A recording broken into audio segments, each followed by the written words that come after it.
Sadhu, sadhu, sadhu.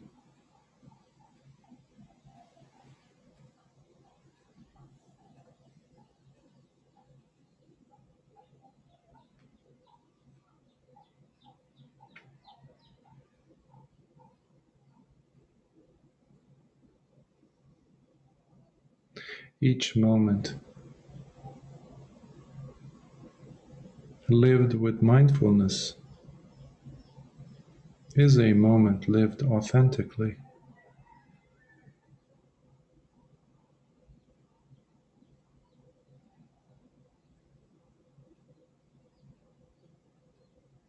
Today happens to be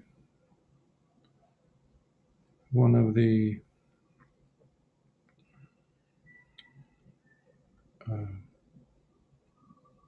it's a Sutta Exploration weeks. So, and it happens to be one of my favorite suttas. I know I've said it with many suttas prior, but this one in particular, because of the simplicity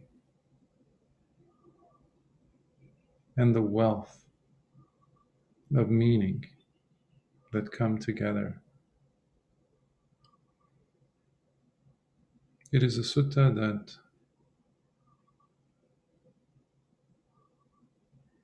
brought me here in my life, because 30 years ago or so, I was very much into Zen Buddhism because of its simplicity and being so sharp, so real, so authentic. Until I came across this sutta, which is the Bāhiya Sutta from the Udāna. In English, we can call it the inspired utterances of Lord Buddha.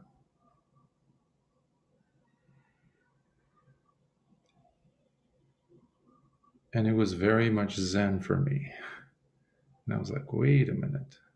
This is the Pali Canon, as far back as we can go. If there's any authentic teachings, it's got to be here. But I thought such novel ideas came around 500, 600, 700, 1,000 years after. But here it was. Here it is.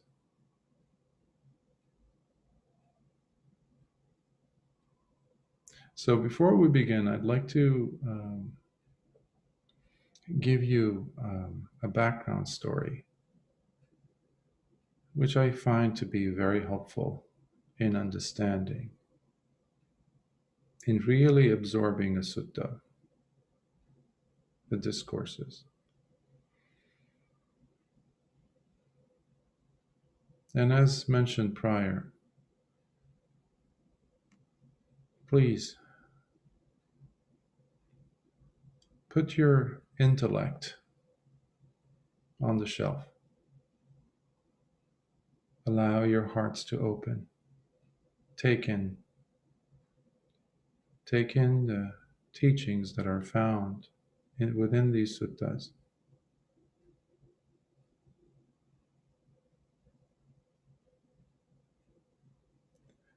These authentic suttas of Lord Buddha's teachings have the power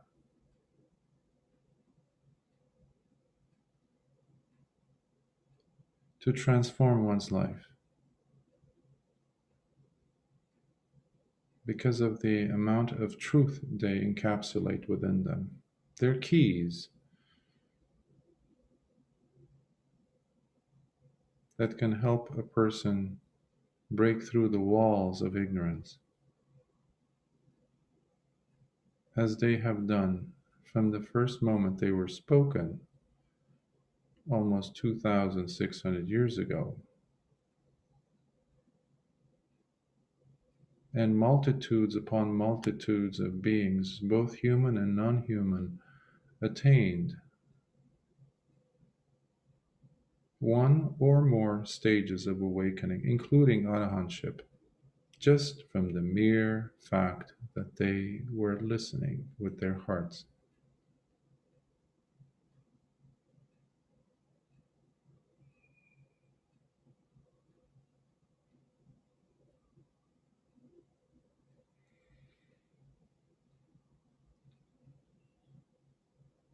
During the time of Dasabala Kassapa Buddha, actually his dispensation, during the time where his teachings were still available. I believe he was not at that time, but his teachings were still around. And a group of 7 bhikkhus came together and they said, well, the dispensation of the Buddha Kassapa is slowly disappearing. So before it completely gets obliterated, let us make a valiant effort and dedicate ourselves to the practice. And they decided to go up on this hill, a mountain. Basically, it was a huge boulder. But the only way to get to it was through a ladder. So they climb up this ladder, so they're on top of this cliff. And the elder bhikkhu among them turns to them and says, friends,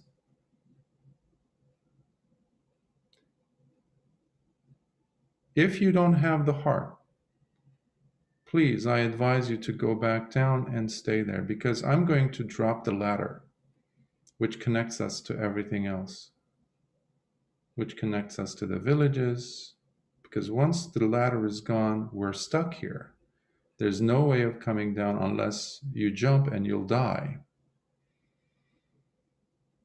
And all 7 of them strongly affirm that they want to stay there until they attain arahantship, or until they taste the Dhamma, any of the stages of awakening.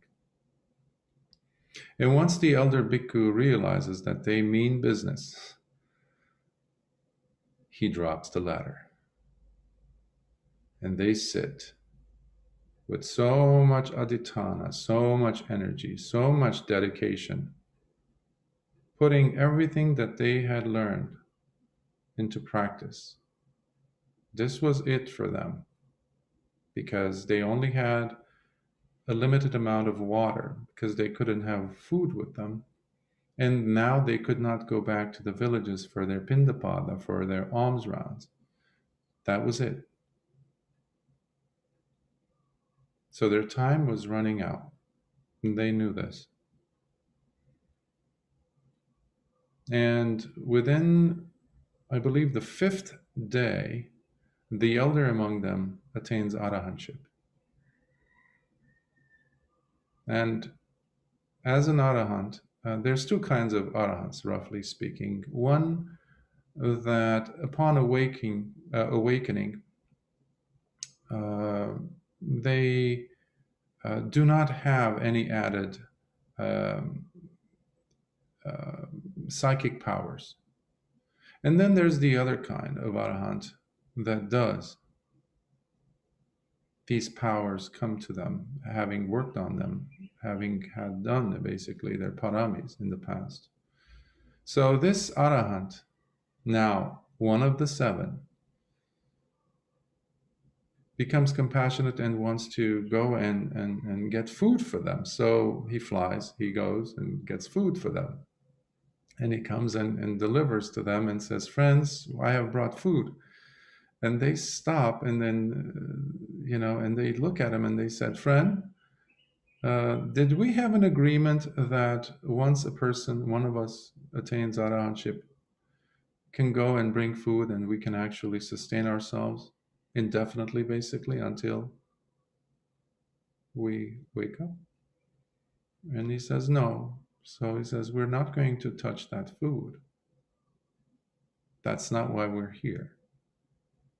So their resolve is that strong.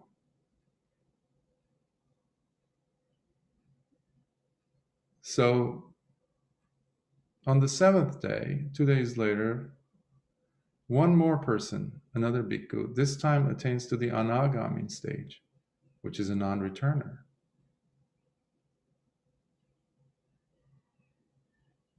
And now we have the 5 left. And they struggle and struggle, but their water runs out, and eventually all of them die, having done their best. Now, the Arahant, obviously, at the moment of death, he goes into Parinibbana. The second one, who attained Anagami, was born in the Suddhavasa, pure abodes. That's where Anagamis are reborn. There's 5 realms, but this is only a realm that these 5 are realms where only Anagamis can be reborn, no one else. Because from these realms, they attain arahantship, either at landing, during, or when their time runs out at the pure abode. Basically, they will never fall back from that realm, those realms. So this Anagami bhikkhu, who is now a Brahma god, always scours the universe to look for his 5 companions who have yet to attain. So he took it upon himself to actually guide them when the need was there. Meanwhile, all 5 of them had been reborn in different realms of gods, but not in the pure abode. So eventually, one after the other, they start showing up in different time periods. But because of their merits, they are reborn at the time of Lord Buddha. So one of the 5 happens to be this young little boy who attained arahantship at the age of 7. His name was Dabba. Dabba is, and we're going to see, because Bāhiya ends up being one of this 5, by the way, about whom the sutta is going to be covered today. So Dabba was, his mother was having a very difficult labor with him. She was pregnant with him, but during her ordeal, she dies without the baby, the fetus, coming out.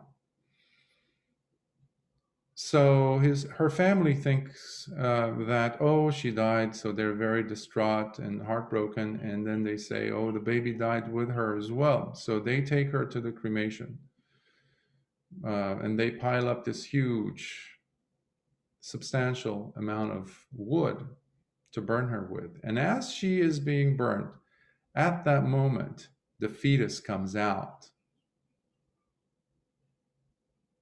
And everyone jumps in and saves the baby. And that was Dabba, who in about 70, and Dabba means substantial, pile of wood, substantial wood. That's what Dabba means. And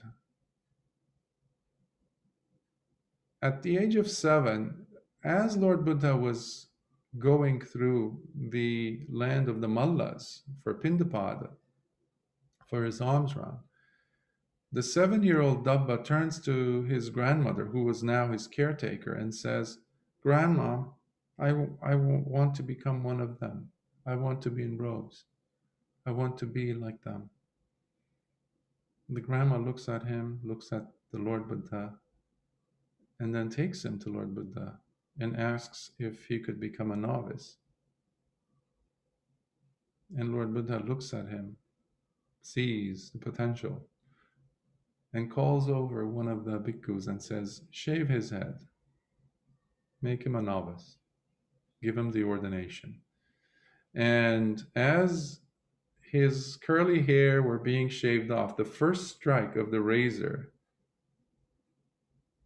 Dabba becomes, well, he tastes the fruition of Sotapanna. With the second strike of the razor, he attains Sakadagami fruition, which is once returner. With the third strike, as his curly hair were coming off, he becomes an Anagami, non-returner, fruition stage. And the commentaries say that before his hair was completely shaved off, as his preceptor was naming the kammatanas, or we say kesa loma, head hair, body hair, nails, teeth, and skin. By the time he got to the skin, mentioning of looking at the skin, basically, you use them as a bhikkhu, as an ordained individual at these phenomena, and they turn into these objects of meditation. And as Dabba was now pondering the skin portion of the kammatanas, he becomes an arahant at 7 years old. So this was one of them, one of the 5. The other one was Venerable Sabhya, and if you recall, the Brahma god, their elder from the Suddhavasa, he appears in front of Venerable Sabhya and puts about 20 riddles for him to figure out. These 20 riddles take him eventually to the Lord Buddha, and who answers them, and then he becomes a bhikkhu there, and then through his arduous practice, he becomes an arahant as well. And then we have the king. There was another one who had been reborn in the royal family in the Taxila region. Taxila was the first, where we have the first Buddhist university in modern day Afghanistan, Pakistan, and that area. So he had been born as in the royal family, who later on became King Pukkusati. King Pukkusati had been very close friends with King Bimbisara, who was a very close student of Lord Buddha from the earlier days. Later on, King Bimbisara's own son actually commits patricide. He kills his father, King Bimbisara, who happened to be a Sotapanna. He had seen with the Dhamma eye. So in their communications, in their correspondences, one day King Bimbisara, because he's so full of faith in the Dhamma and the Buddha, he mentions the Dhamma in his correspondences to King Pukkusati, who immediately drops everything and goes into meditation, and he attains the first jhana. Having tasted it, he calls over his ministers and gives away his powers. He passes it on to his son, and he leaves, and he puts on the robes, and he goes forth. And then he becomes a monk. And the Buddha knows this, and he goes to this potter's shed, a place where King Pukkusati had been on his journey to go and see Lord Buddha. And we have this beautiful encounter between both of them in the Dhatu Vibhanga Sutta. And at the end of the sutta, we see how King Pukkusati, who's a venerable now, he becomes an anagami himself. And then as he goes around taking, having to get certain items, he dies. He's attacked by a wild animal. So, and then we get to Bāhiya. Bāhiya had been reborn as in a family of merchants in the area called Bāhiya, in fact. and he was involved in business, import, export, international business. So he would be on ships a lot of times. So one day, as he is going to what modern day is the island of Sumatra in Indonesia, his ship gets into this huge thunderstorm, and the whole ship basically is in shambles, and everyone dies except for him. So he becomes a castaway, and he gets beached onto this area, which is right above what we have today as the city of Mumbai in India, which is on the western side of India. And because he loses everything, including his clothing. So he looks around and he finds these pieces of driftwood, dry driftwood, and he attaches them together with some vine, and he puts them around himself as like a sarong, as a makeshift skirt, if you will, to protect himself and to look decent. Now, in the morning, people come around and they look at him and they start thinking that he must be a holy man. And they say, oh, this is a holy man, this is a yogi, he must be an arahant, because he's living on the beach by himself. That's how they presume. That's how gullible people are sometimes. We have expectations, presumptions from appearances, especially when it comes to spiritual or religious teachers. We don't like to test, we don't like to see, look at their behavior, whether they match their words. So they come and start offering him veneration and food, all the four requisites: robes, food, shelter, including medicine if he needed it. Now he looks at the clothing, at the robes, and he says, if I put these robes on, they're going to start thinking that I'm just a normal person. So at least these driftwood that I have around my waist, they're giving me a certain type of prestige.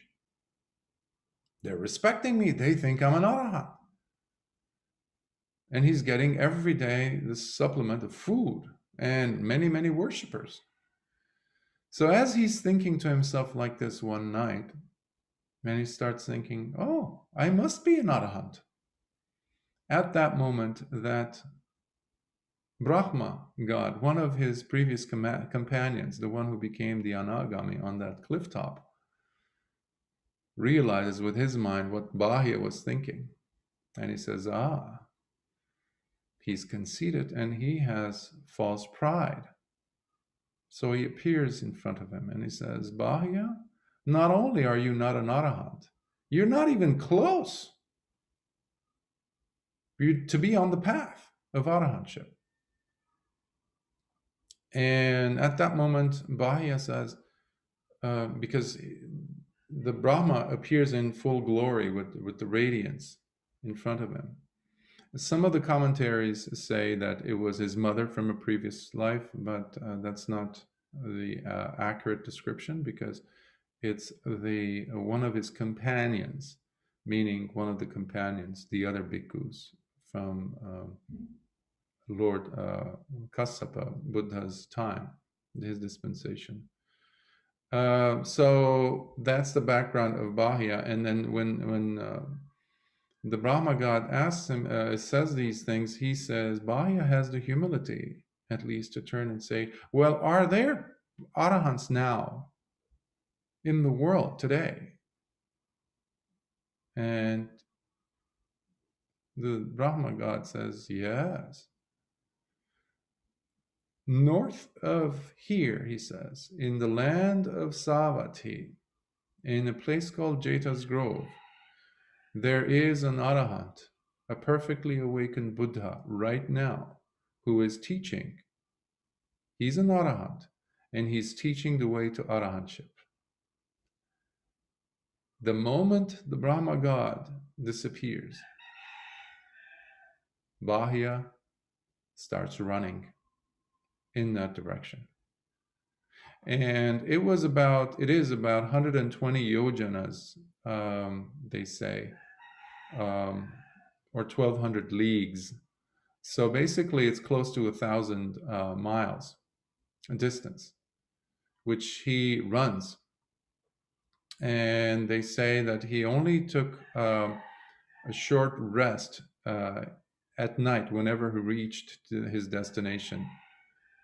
But he was able to reach it because of his enormous amount of merits and paramis that he had, because he didn't stop for food, and that's not natural. But his faith and adhitthana were so strong that he was able to make the journey, which we'll discover during the sutta. So, and then we have the final bhikkhu that we or person from the original group of 7, and that is Kumara Kassapa, who was also a bhikkhu at the time of Buddha. He was one of his bhikkhus, his sangha members, but his students. And again, the Brahma god, the original Anagami from the group, appears in front of him, and he gives him a riddle again, this time a 15-point riddle. And that is what we see in the Bāhiya Sutta, which is the anthill simile, which I think we need to cover at one point. It's a beautiful sutta as well. So I wanted to give you a brief background. So let's go to the sutta itself.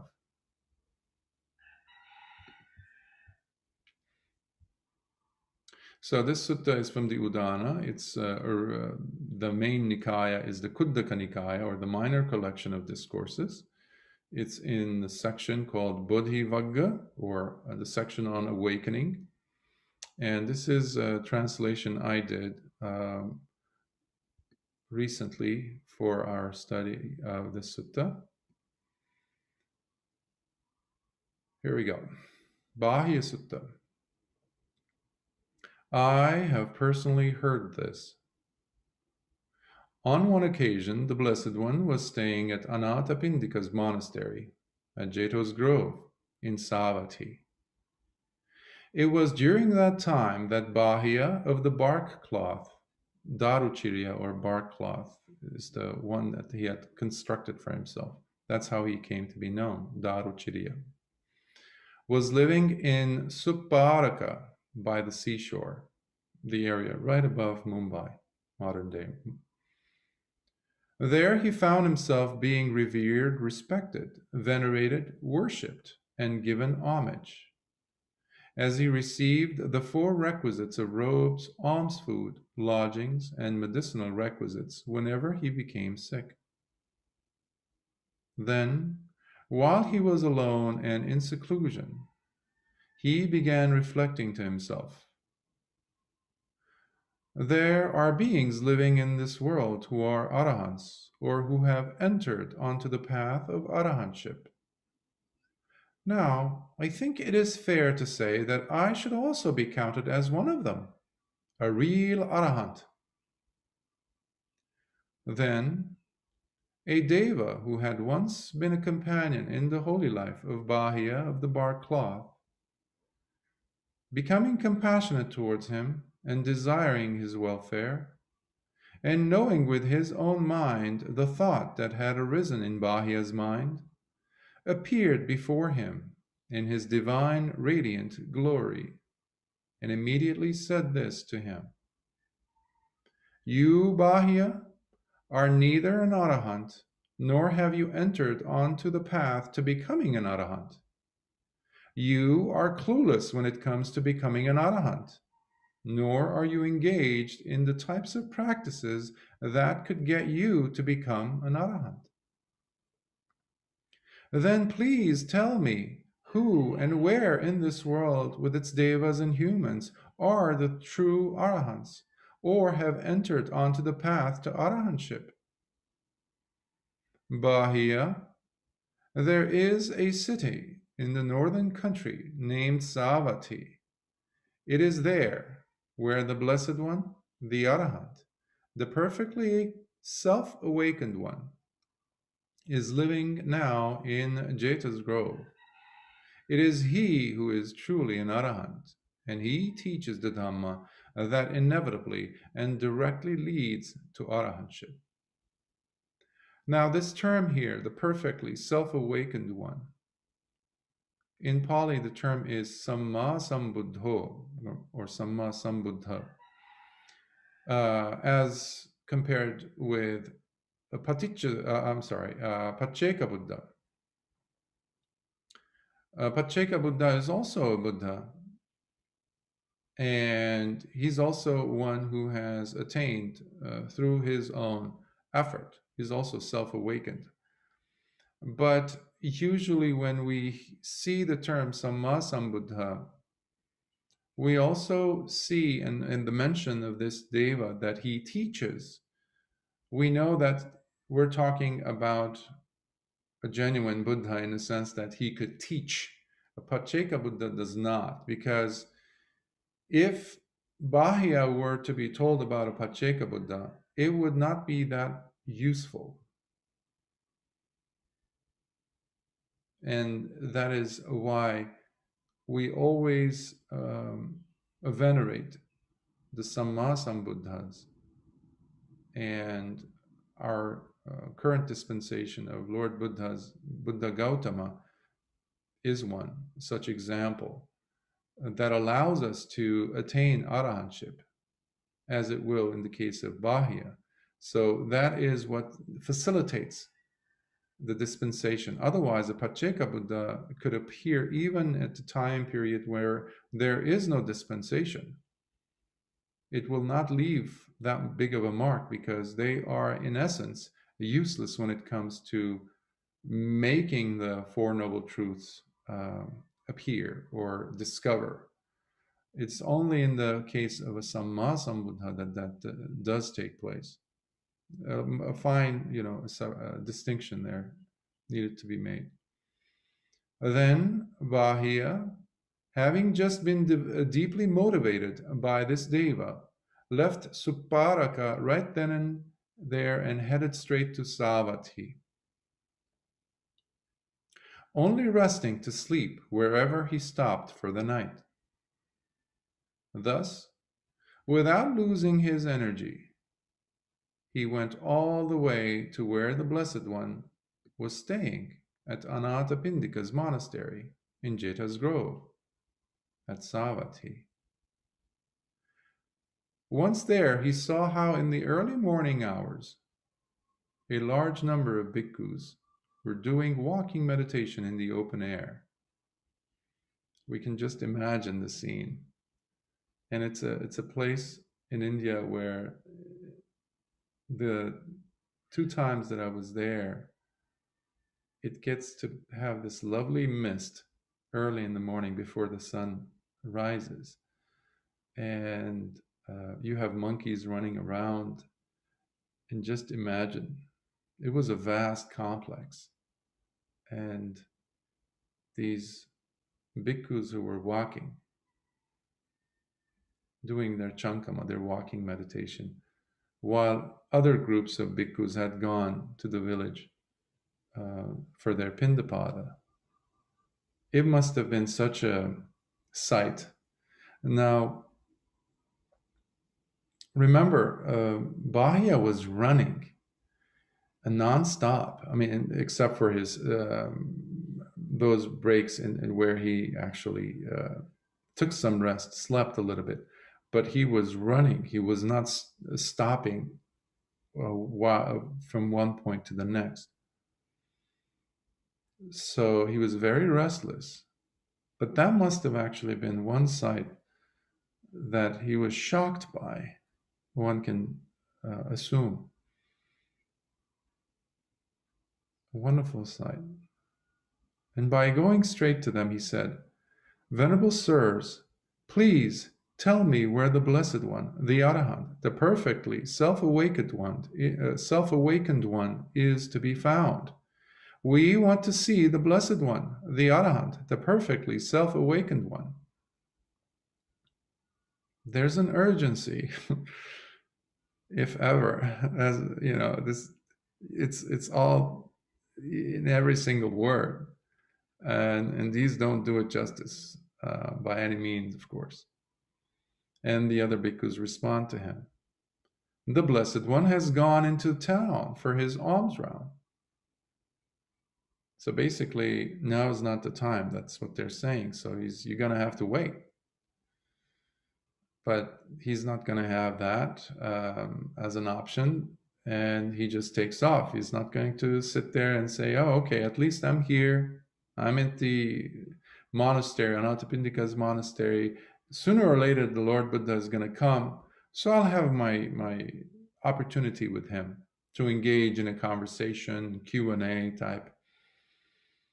So I can just take it, I can actually sit down and rest, drink some water. But that was not the case. When we talk about Samvega, or that sense of urgency, that is absolutely necessary for each of us. It's not just for bhikkhus or bhikkhunis or nuns. That urgency is what is needed for us to drag that mindfulness back into the breath, back into our awareness of whether there's metta in the heart. Am I watching my thoughts? Am I observing the perceptions as they arise, as they're sustained, as they disappear? Or am I being sucked into the whole story of, oh, this is my feeling? Instead of watching the feeling as it arises, instigated, triggered by a sight, a smell, a memory, etc. And instead just to see it as it, poof, arises, dwells for a while.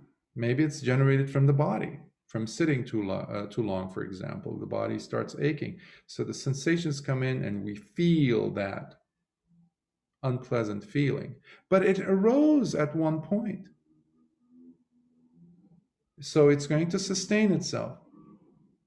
But am I engaged? Do I have a relationship with this feeling as this is my feeling? Or it's a feeling that arose. It's the truth of the moment. It's the Dhamma of the moment. And if it is, like everything else, conditioned, as it arose, so it will vanish. So, is there such a mindfulness present or not? That requires the presence of Samvega, that sense of urgency throughout. Hence, we need to always do our best to bring mindfulness in, mindfulness in, mindfulness in.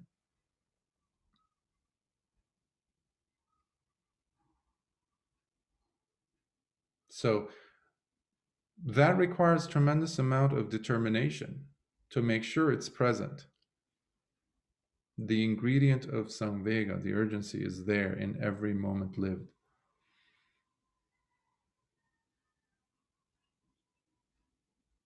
Then Bāhiya immediately left Jeta's grove, immediately. He doesn't have time to lose. Immediately left Jeta's grove and entered Savatthi, frantically looking for the Blessed One, when he finally found him. So you can imagine at this point, almost 1,000 miles this man had run in his driftwood around his waist. And here he is, heaving almost, panting almost. And then he stops and he observes. How could you not? He, in witnessing the great teacher go for alms, he saw him serenely contented, inspiring cool tranquility, majestic in his demeanor, exuding confidence, calming, with his senses restrained and at peace. his mind at peace, having attained the utmost equanimity and poise, tamed, guarded, a true Naga indeed. Naga is a term that they use, obviously, for elephants, sometimes for huge snakes, and they're also non-human beings, very powerful.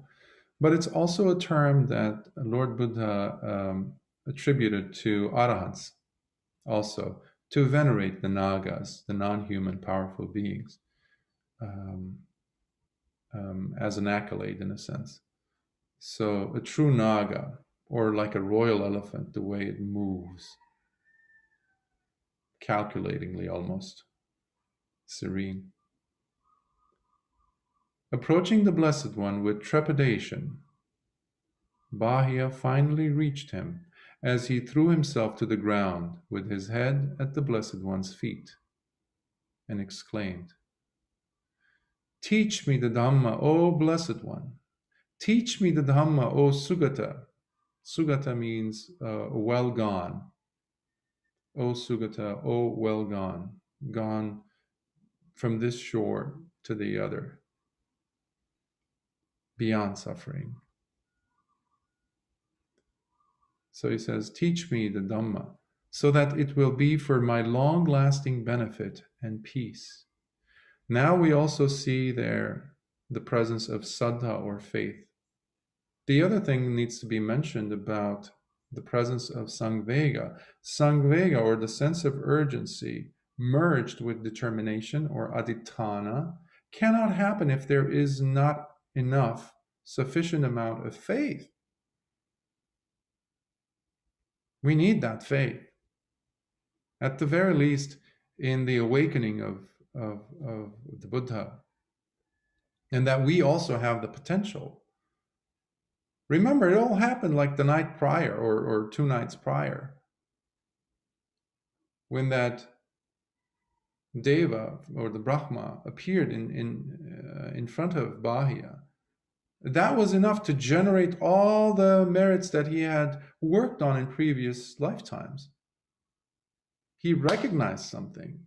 This was it. And he was not an arahant yet.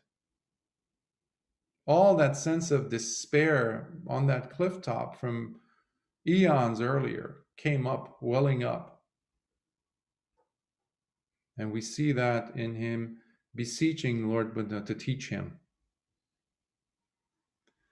When this was said, the Blessed One replied, "This is not the time, Bāhiya. We have now entered the town for alms."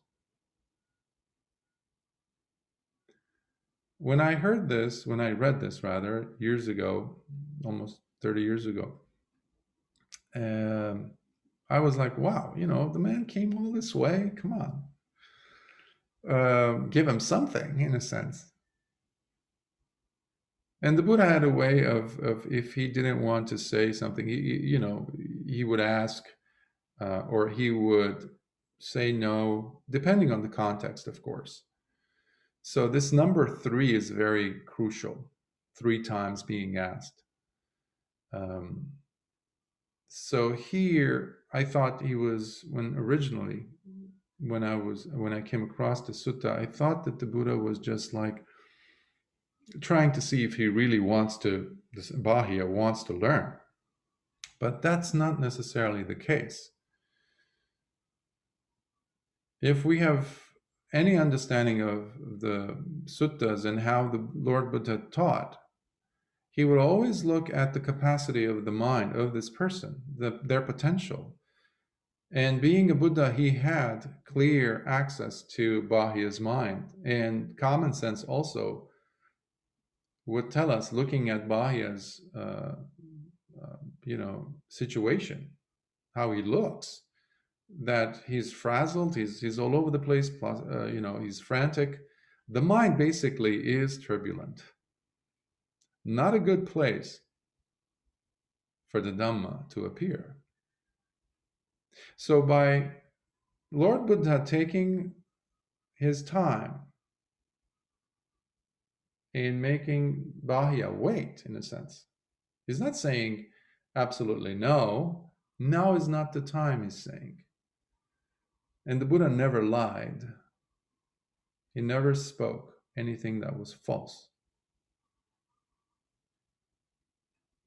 Here is another example. And a second time, Bāhiya said to the Blessed One, "But, Lord, it is so hard to know for sure what dangers may lie ahead for the Blessed One's own life, or what dangers there may be for mine. Teach me the Dhamma, O Blessed One. Teach me the Dhamma, O Sugata, so that it will be for my long-lasting benefit and peace." He's in turmoil. He's in dukkha. He's suffering. The mind, meanwhile, is slowly starting to settle. And a second time, the Blessed One says to him, "This is not the time, Bāhiya. We have now entered the town for alms." So he had the bowl in hand and he was going from house to house. And there was also a row of other bhikkhus behind Lord Buddha, of course. So Bāhiya is there on the ground beseeching Lord Buddha to receive some teachings. And a third time, Bāhiya said to the Blessed One, "But it is so hard to know for sure what dangers may lie ahead for the Blessed One's own life, Lord, or what dangers there may be for mine. Teach me the Dhamma, O Blessed One. Teach me the Dhamma, O Sugata, so that it will be for my long-lasting benefit and peace." Here we see Lord Buddha seeing that it is opportune, it is the perfect time, because Bāhiya's mind has now become collected. "Then, Bāhiya, you must train yourself thus. When seeing something, there will just be the seeing. When hearing something, there will only be the hearing. When feeling something, there will just be the feeling. When knowing something, there will only be the knowing." So it's not the thought, the memory, oh yes, being taken for a ride with the thought, the memory, the perception, the concept. Or in the case of the feeling, whatever type of feeling, whatever type of sense awareness it might be, it's just a feeling, period. It's not my feeling, it's something that arose. So your awareness is not colored by that feeling or by that thing that you just heard, the sound or the sight. You're not being taken for a ride. The thing that you saw has left the scene, in a sense, yet the mind is still dwelling on it, concocting new images. That's what sankharas are. Concoctions, mental concoctions. Constantly building and building over what? Something that happened in the past, which has nothing to do with us. It just happened because of certain conditions that no longer are there, but we are perpetuating it. So here the Buddha is going straight to the jugular. When knowing something, Bāhiya, he says, there will just be the knowing. Know that the memory is there, but it is only a memory. And as it arises, it's there, it will disappear. Know that too. Don't hold on to that memory of that thought. Same with sensing or feeling something. The Buddha continues, "This is how you must train yourself, Bāhiya. And when, Bāhiya, there will only be the seeing when you are seeing something, when there will only be the hearing when you hear something, when there will only be the feeling when you feel something, when there will only be the knowing or cognizing when you know or cognize something, then, Bāhiya, there will no longer be any identification with anything. Now we live in the world, in a time period, where if you don't have some form of an identity, you're missing out. There's something wrong with you. If you don't have some sense of identification that you hold so dear to yourself. And usually it means having several identities.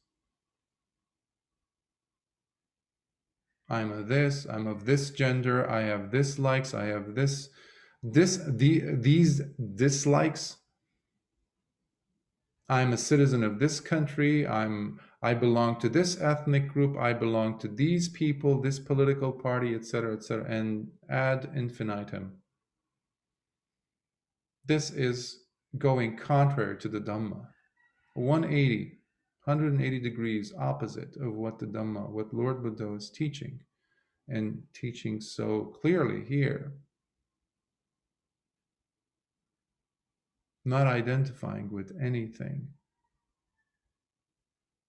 Because anything means it has the characteristics of existence, of anicca, impermanence, not being constant, unreliable, unsafe. Dukkha, suffering, causing disappointment after disappointment after disappointment. And not having an individuality around it, a substantiality that we like to attribute to it. Lord Buddha continues, and when there is no identification with anything, then there will no longer be a you in reference to it. When there is no longer any you in reference to any object, then there will no longer be a you to be found here, there, or anywhere in between. This in itself, Bāhiya, is the end of all suffering.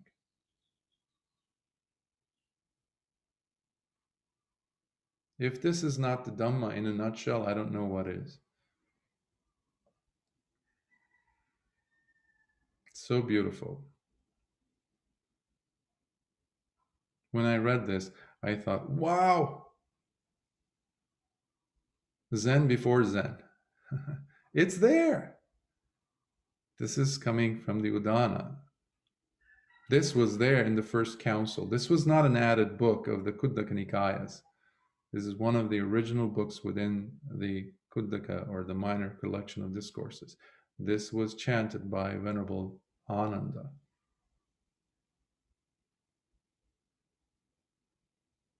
And it's there. It's so simple.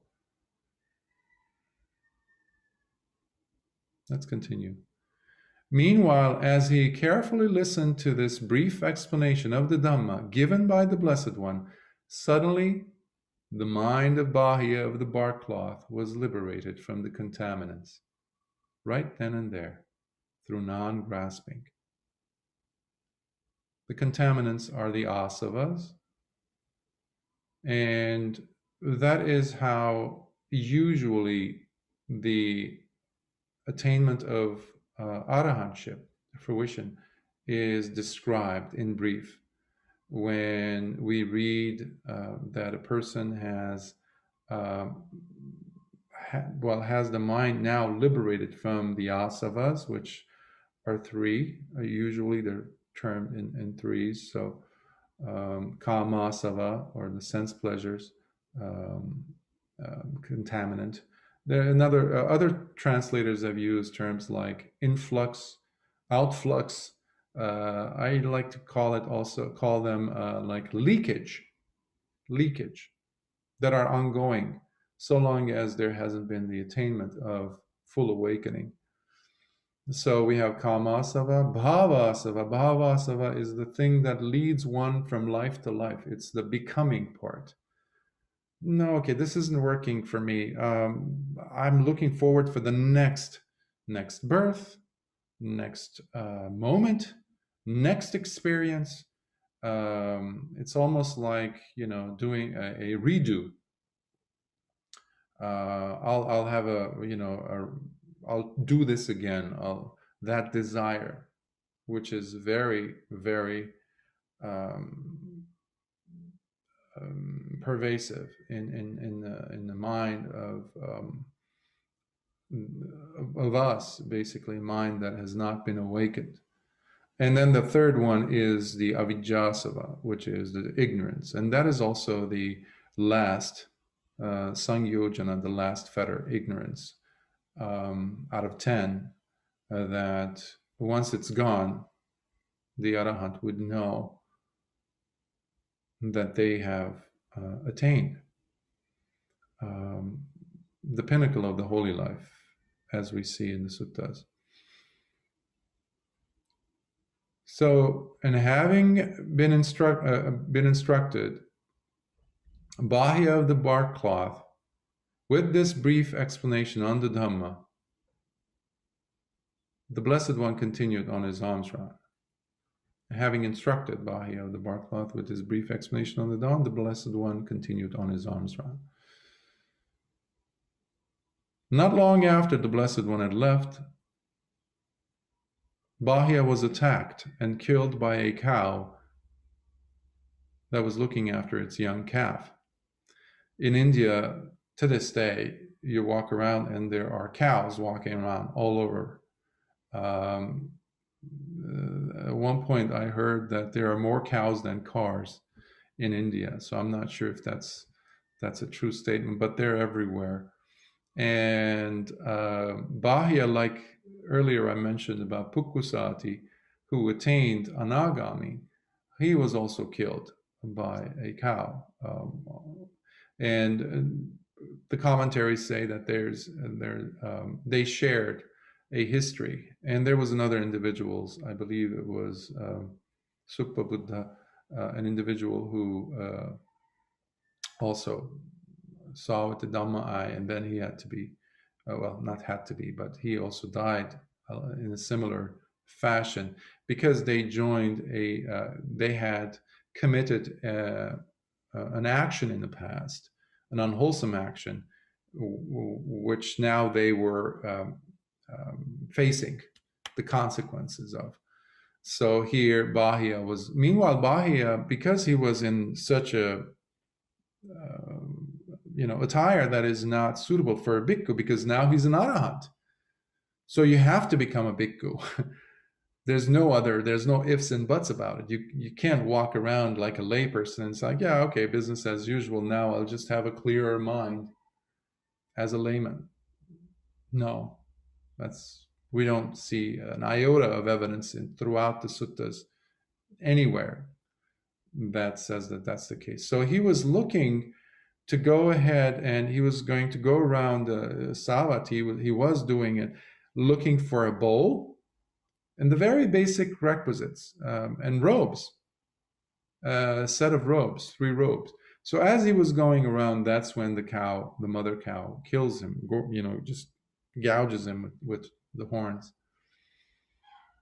And he dies on the spot.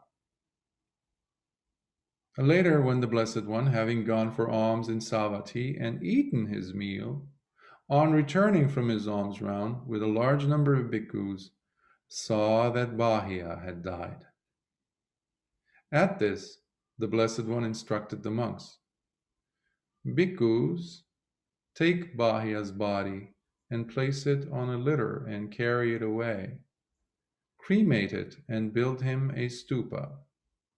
Your companion in the holy life has died." So meanwhile, the bhikkhus are like, companion in the holy life. Okay, so they're guessing probably that Lord Buddha gave him the ordination and he was going to get the requisites. So in the way, he died. That's, okay. And Lord Buddha told them, gave him a directive. So, okay, so they put him on like a stretcher and then a gurney, and then they went and cremated him and built a stupa around the relics, the bones. So, as you say, Lord, they said to the Blessed One, and the bhikkhus placed Bāhiya's body on a litter, and by carrying it away, cremated it, and then built him a stupa, and then went back to the Blessed One. In approaching the Blessed One, the bhikkhus paid homage to him and then sat to one side, as they reported to the Blessed One. Bāhiya's body has been cremated, Lord, and a stupa has been erected for him. What is his destination, Bhante? Where is he now reborn? This tells us that the bhikkhus thought that he had just died, and he must have died and gone to the Deva realms, because he was a companion in the holy life, etc., etc. And Lord Buddha says, Bhikkhus, Bāhiya of the bark cloth was wise. He practiced in accordance with the Dhamma, and he did not pester me with issues related to the Dhamma by asking too many questions. Bāhiya of the bark cloth, bhikkhus, attained final Nibbana. He's untraceable. Mara cannot find him anymore. He's out of samsara. That's what the final Nibbana means, Parinibbana. It occurs to a person who has been an arahant, who had reached that up until that moment of death. So here is important, because sometimes we give too much credence to our questions, to our thoughts, to our thinking, and our comprehension of the Dhamma. Now, we need to have an understanding, we need to be knowledgeable of the Dhamma, but as it says in the Dhammapada, Lord Buddha says how even if you know a single verse, very short, a word of the Dhamma, and you live with the truth of that authentically, that's far more valuable than knowing the whole Nikāyas, the whole Tripitaka. So sometimes, especially in the West, there's a lot of us who think that, okay, let me approach this cognitively with these concepts, with these understandings. So we become top heavy with our intellect. And we can't help it. That's how we've been educated. That's the culture. But that also makes us forget the importance of having the urgency to know, just like a child who's hungry, who's so present, asking for milk. Try to get the attention of the child, like by giving him something. If the child is hungry, the child is going to make you know it's hungry. That deliberate determination needs to be there. At that point, who cares about this concept, that concept? So long as we have a deep, deep understanding in our heart of what needs to be done, what I need. He was thirsty. He needed. It was scorching hot inside. It was a desert, arid desert in his heart. And he wanted to water it. And the promise was there because his friend, the Brahma God, told him, gave him the address. Go ahead if you want. But you're going to have to go all the way there. You're going to have to sit in front of Lord Buddha. You're going to ask. You're going to be the one who will take that teaching and do whatever you're going to do with it. So questions are important. Too many questions are not necessary. Then, to commemorate the significance of this event, the Blessed One exclaimed, and this is what makes it part of the Udāna, the inspired utterances. This is this section. where water, earth, fire, and wind have no footing, where the stars do not shine, nor the sun is seen, where the moon does not glow, and darkness is nowhere to be found. And when a sage, a holy person with true wisdom, realizes this for himself, then one is finally liberated from both the form and the formless, from both pleasure and pain. Sadhu. This is what I like to share with you today. And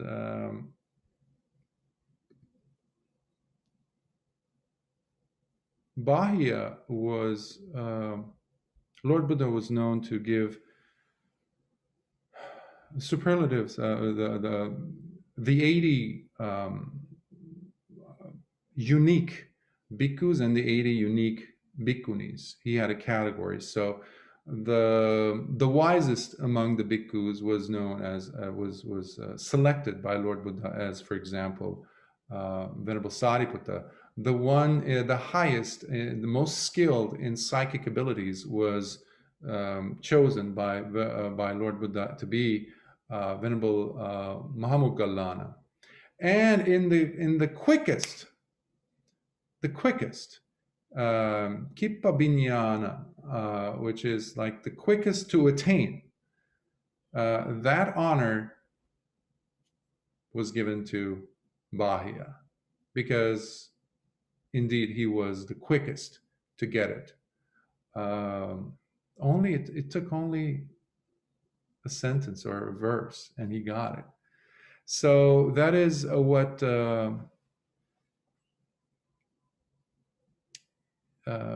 we have to inspire us, to encourage us, to help us push through ignorance with determination, persistence, effort, understanding, and putting it into practice.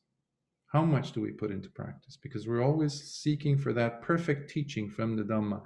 If I can just get that formula, I know I'm looking for it. If I can just get that question answered, I don't know what the question is, by the way, but if I can, I'll know it when I see it, type of a thing.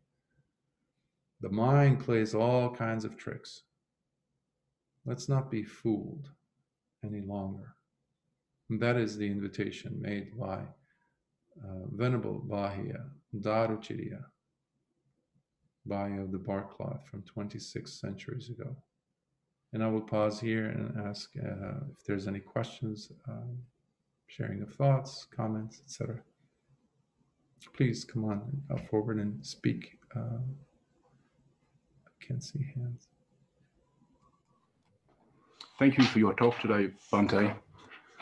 A lot of what you said today came from the commentaries, the background material, the things that made it very helpful for us to set the scene and to understand the background of, especially the monks on the cliff, which I had never heard before. And I understand that you can read the commentaries because you speak Pali.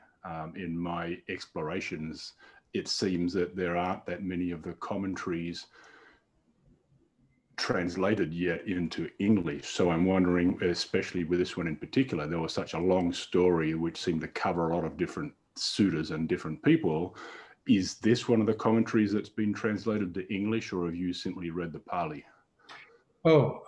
Actually, I've used sources from the Burmese, from the Burmese teachers, specifically from Mingun Sayadaw and also Mahasi Sayadaw, who were the carriers of the Tipitaka, in a sense. They were given those honors in the Sixth Council, where, there's, I don't know if you know this, but there are these very demanding examinations that individuals participate in.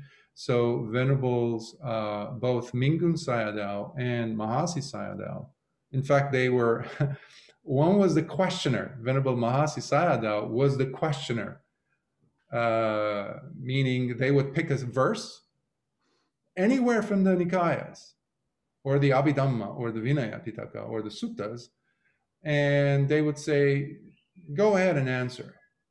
What comes after this? What comes prior to this? What was the context? What was the backstory? What was this sutta or this verse trying to say? So basically, these, yes, there were some Pali that I looked into, but the majority of it, fortunately for us, are available in English also. So you can also find them online. So you're going to have to do some digging. And also through a course of being at the feet of teachers over the course of my training and studying, those also are coming into when I give a Dhamma talk or when I'm doing any Sutta exploration. So I'm trying to reach into all these resources to make them available to you. But you do not need to know Pali. Unless you really want to, of course, to understand the sources and what does this term mean really? This translator is using it this way, but does it really do it justice to the meaning, the context? In those instances, I really have to go back to the Pali and take it apart and then look at it also in the context, of course, and then compare the other English translations, for example, and take it in and see as a meditation teacher, as a meditator, whether this holds true. Putting this all together. And then finally, and then also think about the listener or the student of meditation today in the 21st century, whether this word that I'll be using, for example, will get the person to understand what was being mentioned here, the intention behind it. So I don't know if I'm able to respond to your question as adequately. Well, yes, you're responding well, but you say things that lead to other questions. So, for example, as you're reading, I'm looking at a copy of the Udāna by Ananda Jyoti Bhikkhu. It's online. It has the Pali and it has the English translations, and I find it wonderful to look at. Exactly as you say, I can look at his use of effluence or something and see that he actually said asava, so I know that he's not talking about defilements and other things. So it's really useful to look at the Pali, even though I only have a limited understanding, a small vocabulary in Pali words. But you referred to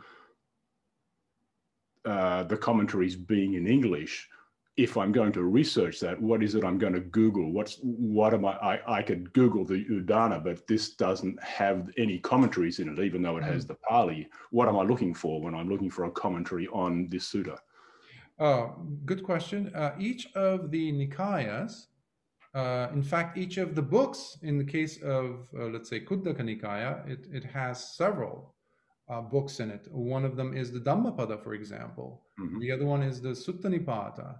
The other one is the Theragata, and the other one is Therigata, and this one here is the Udāna, and the final original from the original collection of Kuddaka Nikāya is the Itivuttaka. So the Udāna, each of these books basically has its own commentary. Okay. And like, for example, the Dhammapada has its own commentary.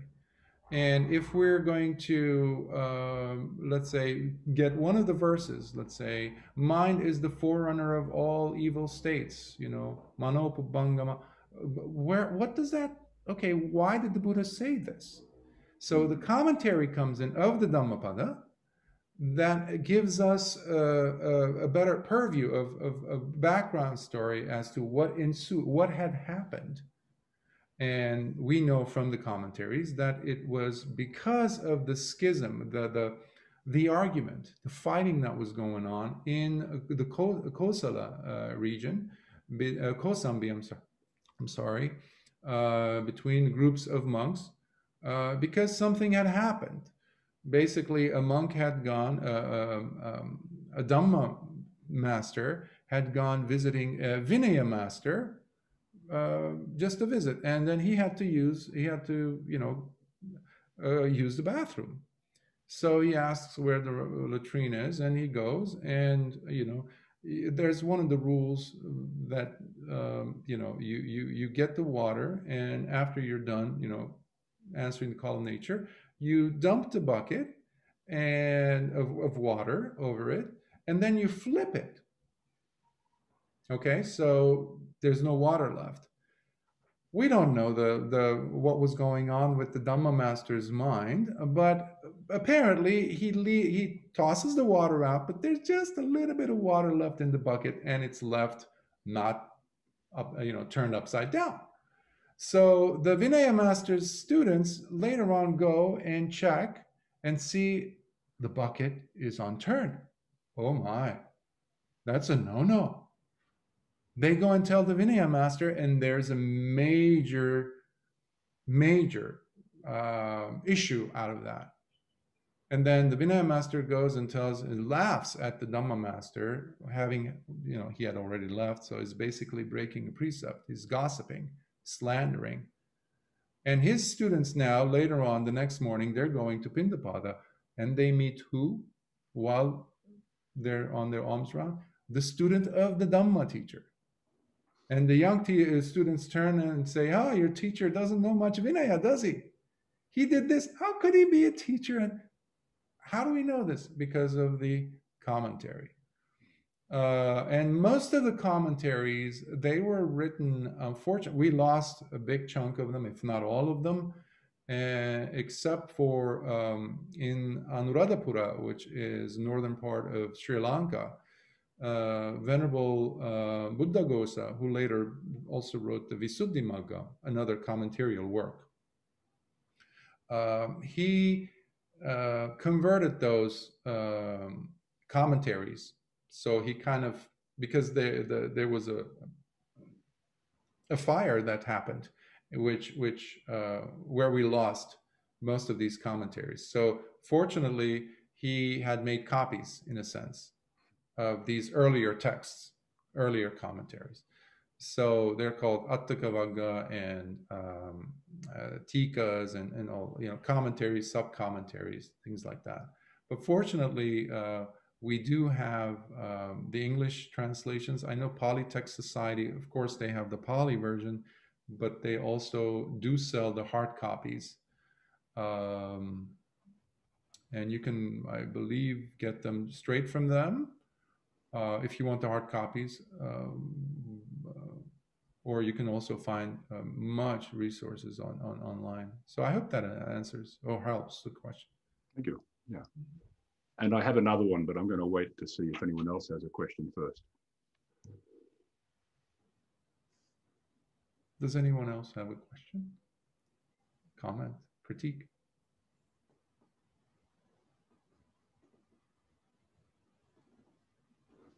Okay, so I'm going to move on to my next question. Is when I hear about the 7 monks who climbed up on the cliff and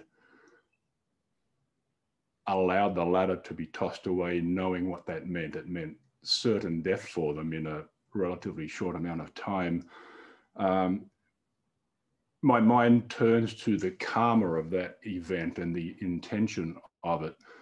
Whilst they had good intentions, the intention to reach enlightenment, to reach Nibbana, or at least some stage along the path, it's a little bit of a Hail Mary pass to go from not being a stream enterer to reaching at least one of those stages. So my thoughts are, is it an unskillful intention that they made to face certain death? Effectively, it was suicide. Their actions were causing them to die in a fairly short amount of time, probably not a very nice death, and certainly not a fast death, but certainly death. Could there be, even regardless of their positive intentions to do it in an attempt to attain arahantship, my feeling is that there has to be some negative consequences in their actions, especially for the ones who didn't reach arahantship. They committed suicide. Am I wrong with those thoughts? Wrong in the sense of the Dhamma, yes. Because we come, and why? Why we're even pursuing this path? Because we have to also understand our own reasonings behind things. What our philosophy of life is, or philosophies, or perceptions, or directives, what we want to accomplish in life. Because in your question itself, I see another option, or options, plural. This could have been handled a little bit better, type of a phrase comes to mind from that question. Could they have used their time a little bit more wisely? Given themselves more time. Yeah. Or maybe they could have helped other people while they were on their quest for awakening. All these scenarios come up, but one thing's for sure, with every single one of these variables, one thing is guaranteed. There's a delay. Mm-hmm. There's a delay in their determination. This is a very personal path. There's an individual path. And if you remember, the elder monk out of the seven, along with the seven, actually, all seven of them, had come to the realization that the sasana is dying. The dispensation is disappearing. We have to do something if we want to taste what has been taught here by Dasabala Kassapa Buddha of that era. They knew this. They saw this happen. And they wanted to do something. They knew also in their hearts, they had the faith. That has to be there. The faith has to be there to fan the flames of determination when one loses that intensity. The same thing happens today if a person goes on a fast, for example. Fasting is not easy.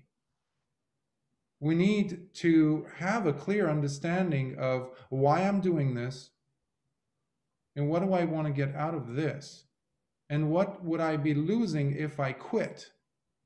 Because the same thing could happen with any demanding program or a journey or a triathlete, for example, or a very difficult educational program that you're trying to complete, but every single unimaginable difficulty is being tossed at you. So you're really struggling.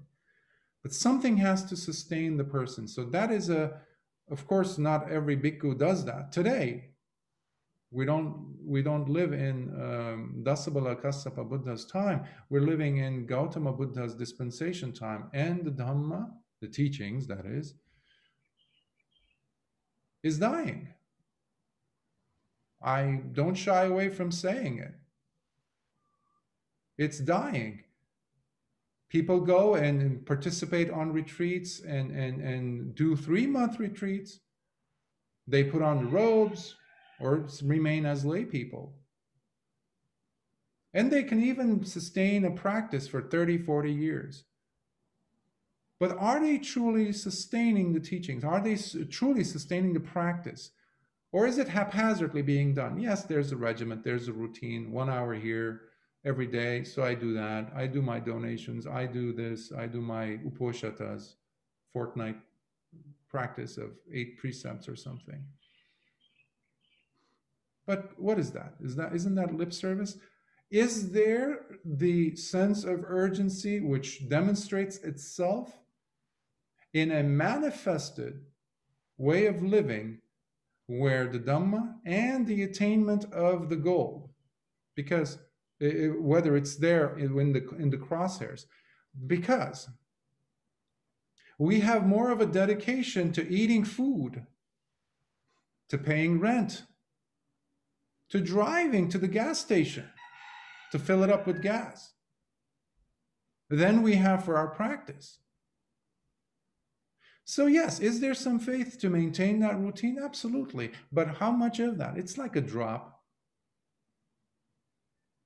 But a drop is not going to satiate a person who's thirsty, who's dying of thirst. We need, especially when they have come to realize, and that is what we're doing here. We're trying to fan the flames to get the samvega, the urgency, to be so strong that the person can maintain the teachings in their every single breath. Can you maintain the awareness, the mindfulness of your breath on a consistent basis for 1 hour? How about a minute where you do not let any thoughts to come in and steal your awareness from that minute of being on the breath? That is the challenge. And today, I know for sure, like we all know this for sure, I would say. There's so many bhikkhus and bhikkhunis. There's so many monks and nuns. But does that mean that the dispensation is alive and well? No. There's a lot of superficiality, a lot of ulterior motives, a lot of scholasticism, and it's not even like tier 1, top-rate scholasticism either. There's a lot of ego, there's a lot of this, there's a lot of that, there's little and little and little of Dhamma. So, which is a silent way of killing the Dhamma. Here, on the other hand, on the cliff top, is how life is being breathed into the Dhamma, because it's experiential. And it's to be demonstrated, it's to be lived within one's own self, within one's own heart. And you do not need to become a bhikkhu at all. And you do not need to know the commentaries, the suttas, the Udānas, the Dhammapada. You do not need one verse. Something that moves you, touches your authenticity, your base, where it's undeniable. And then what do you do with it? That's the question. That's the challenge. How many of us do have that level of determination? When we say, you know what, for example, I'm going to fast for 1 day, or actually 7 days. The first day, 4 or 5 hours in, oh, I'm getting headaches, I'm getting migraines. Oh, I'm feeling weak. Look at my hands, they're shaking. Oh, I have to eat something. And the mind comes in and says, of course you have to eat. Just like on a retreat. Ajahn Mahabua or Ajahn Mun or Webu Sayadaw, for example, they would say, why are you sleeping? You've been sleeping for 30, 40 years. Can't you spare 1 night where you're awake, where you're just observing, you're with your meditation object? Is that how much you care for the Dhamma? Because you obviously care more about your sleep. Are you going to die if you don't sleep? If I don't get my sleep, it's like, or if I don't get my power nap. All these lies. No one's going to die if they lose a night's sleep. I've done it several times. Of course, many challenges show up. But then that also builds that muscle of virya, the energy, that persevering energy, which can turn into one of the 7 factors of awakening if you persist long enough and you lock it in. You can tap into it anytime. And, once you've overcome that, challenged it enough, just like a person who's been able to do a complete 1-day fast, and they didn't die, they see that, oh yes, the brain remembers this. The next time they do a fast, they're like, yeah, I can do at least a day.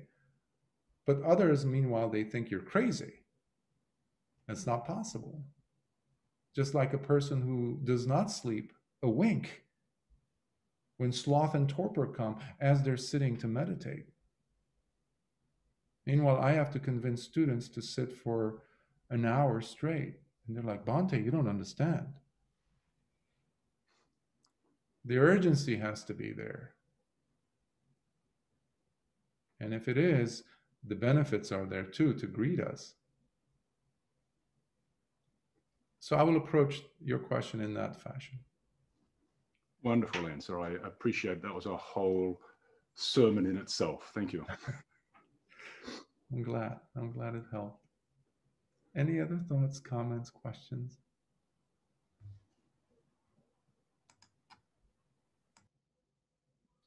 Thank you very much for the talk, Bhante. Well, it occurs to me that the sutta on Bāhiya is somewhat like, it basically reminds me of some other suttas like the Dhammacakkappavattana Sutta, like Mula Pariyaya Sutta, the first sutta in the Majjhima Nikāya, and for example, the Chacchaka Sutta. Okay, these are very profound suttas that are not given to people who have not fulfilled the 5 precepts.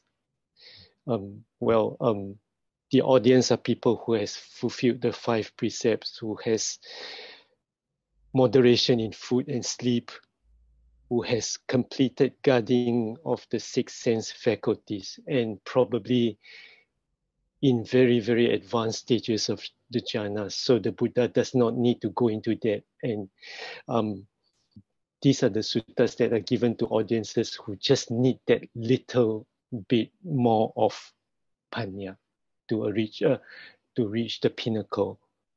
So each time when we listen to this sutta, we update our own understanding, and at the same time we are also acutely aware of the fact that we somehow still do not fully penetrate. So what is your advice for us to benefit optimally from listening to such suttas?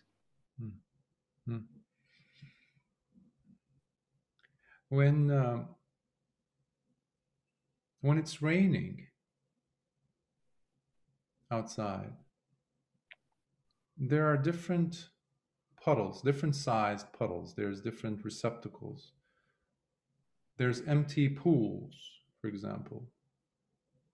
There are the oceans. There's a cup, an empty cup, or a barrel like that Vinaya Master's barrel outside the latrine. Or maybe a spoon. Each of these has the potential to get its utmost capacity full or filled up by the rain. So when we are listening or reading, or in the case of Lord Buddha teaching the Dhamma, the suttas, I try to stay away from thinking that this is for these groups versus those groups of people, because that delimits, that constricts the potential. Just like it would be very similar to saying the rain that falls, it's only falling for the buckets and not for the spoon or the ocean or the lake or the empty pool or the puddle on the road. The rain is falling, and whoever it has the necessary capacity to understand will understand as much as they're able or willing at that moment to really open up, which is why I was mentioning in the beginning of the sutta how to open one's heart and leave the intellect on the shelf. Otherwise, it will get in the way. You will not hear the Lord Buddha speaking through these words, through these teachings. Oftentimes we forget that it wasn't just human beings who were coming and listening to Lord Buddha teach. There were incalculable beings, devas, brahmas, and other beings who were there listening, many of whom were attaining, each of whom, humans also, came with different baggage or no baggage, with different abilities. Of course, Lord Buddha would have been able to see, understand, and based on the mind of one particular person, usually that's how it was, to my understanding, and he would look at who is ready, how many people are ready, how should I approach this? He had that ability to see who was closest to attaining. And many, many suttas are found where Lord Buddha gives a discourse, and during that time, so many attain different levels. But we all have to start somewhere. So some people did come with inherent understanding, a deep, deep understanding, appreciation of the 5 precepts, for example, while others did not have those. The courtesans, for example, they didn't have sila, but you have students who were courtesans at one point or another. But they had heard one single phrase or one teaching of Lord Buddha, and all of a sudden they switched. So it's not just a person who has 8 or 5 precepts, or this is only for bhikkhus. For example, in the case of Anathapindika, when he was on his deathbed and Venerable Sariputta and Ananda went to visit him, and Venerable Sariputta gave him a teaching, and at the end, Anathapindika started crying. Ananda looked at him and said, "Oh, he must be, afraid of dying or something."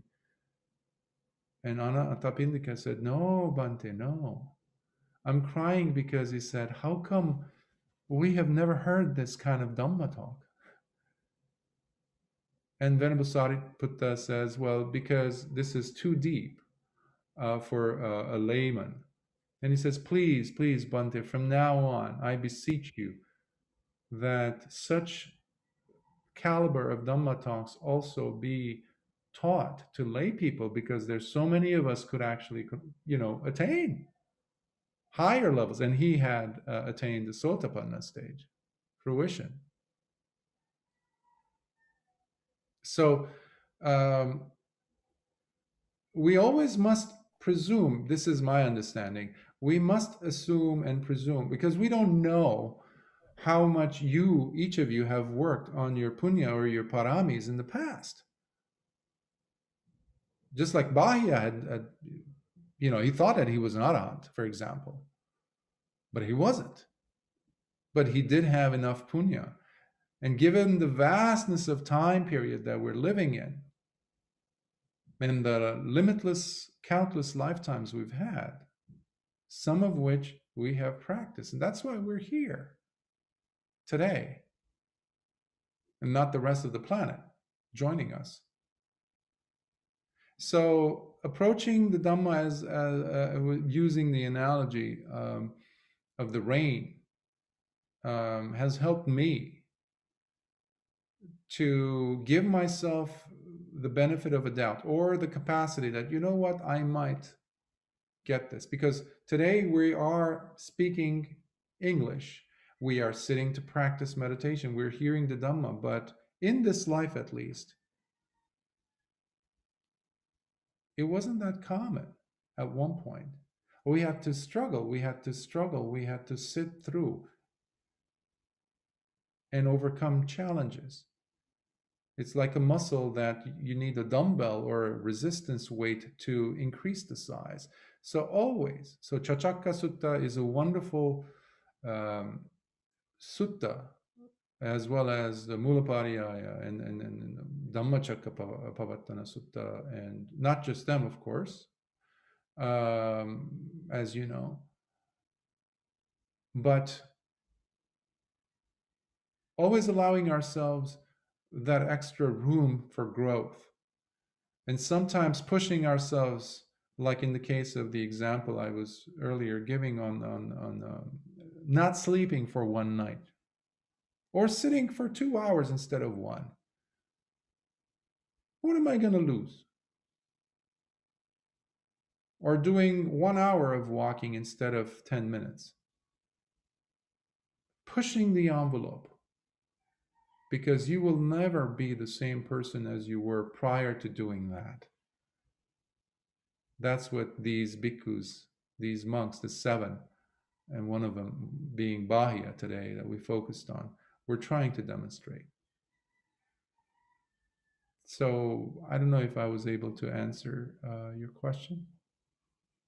Yes, thank you very much. Not being afraid and of terra incognita, the unknown territory of the Dhamma. And that compels us to fall back into the heart, into the citta, and to trust it, to trust the virtue, to trust the little that we know, or however much we know. Just pick one authentic moment that the Dhamma has touched you. And that's enough of a North Star to guide you the rest of the way on your boat to the other shore. The boat being the earlier analogy of being born in this rare human body that facilitates this journey. Because we don't know the next life if it's going to be human or anything less.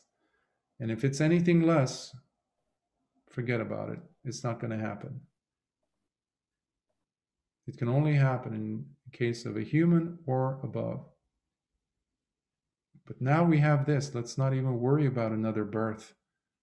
Just doing our best instead of counting that, yes, I will have my second, my bonus card there. Get out of jail card, because no, there is no such thing unless you have attained at least the very first level of Sotapanna stage, which is what I wish upon all students, at the very least.